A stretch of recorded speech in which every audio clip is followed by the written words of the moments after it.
David. Oui, Madame la Présidente, Monsieur Latour.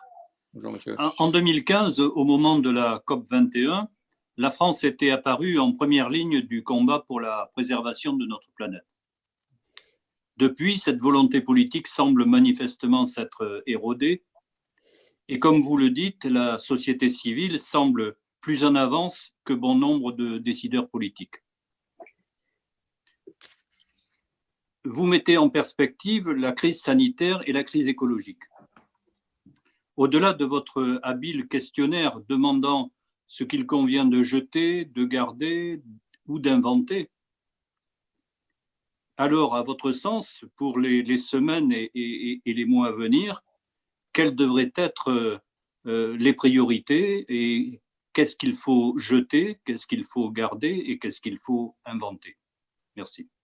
Merci beaucoup. C'est à vous, Bruno Latour.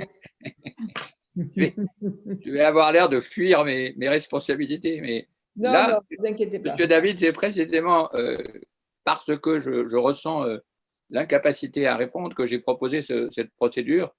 Et je trouve qu'il est important que les intellectuels, au lieu de dire ce qu'il faut faire, proposent des procédures pour faire émerger les réponses par ce que vous appelez avec raison, je crois, la société civile. Donc, mon petit questionnaire a eu un succès que je n'avais évidemment pas du tout prévu.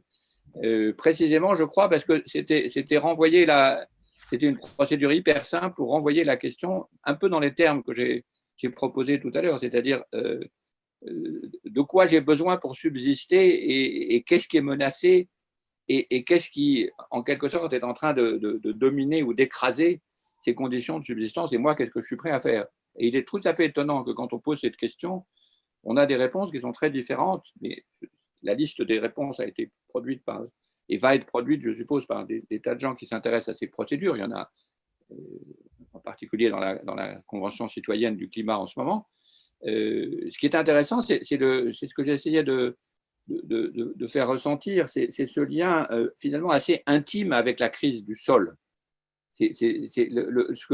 La réalisation que brusquement on est obligé de s'occuper du virus, alors qu'on croyait qu'il était derrière nous, qu'on s'est obligé de s'occuper du climat alors qu'on pensait que c'était une question de la nature extérieure, modifie l'attitude de tout le monde vis-à-vis du climat, vis-à-vis du sol, vis-à-vis de la géologie. Et les conséquences géopolitiques sont visibles partout. L'usine qui était prête dans le village a disparu, ou au contraire, les migrants sont venus, etc.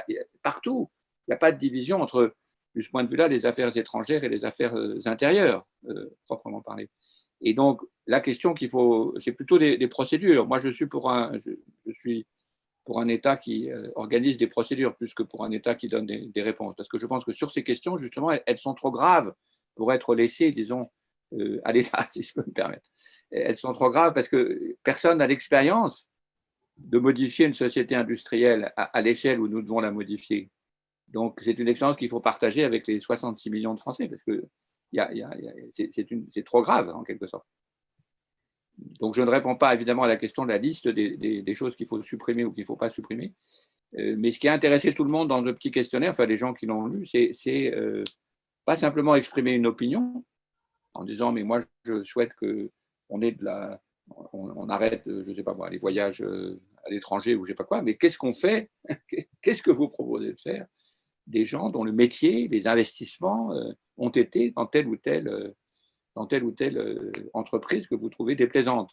C'est une question élémentaire, mais qui permet de casser simplement l'idée d'opinion au sens ben moi j'aimerais mieux que, oui mais d'accord, mais qu'est-ce qu'on fait?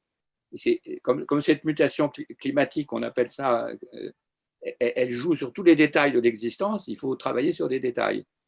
Et pour travailler sur les détails, il faut que chacun s'en empare. Alors évidemment, ce n'est pas une question des affaires étrangères au sens propre, parce que les affaires étrangères sont supposées voir ce qui a été accumulé et simplifié par l'État, les États auxquels vous avez affaire. Mais à l'intérieur de chaque État, il faut bien faire ce travail. Et je ne vois pas, depuis 3 ou 4 ans que je poursuis ces expériences, comment se passer de cette opération de description par les gens de leur situation de conflit sur les questions de territoire, puisque ce que des sujets de conflit, que ce soit la viande, les voyages, la mobilité, etc., comme on l'a vu dans les 2 dernières années. Comment apurer les conflits sur toutes ces questions sans renvoyer le problème aux gens eux-mêmes. Je ne réponds pas à votre question, mais j'y réponds indirectement quand même. Merci beaucoup.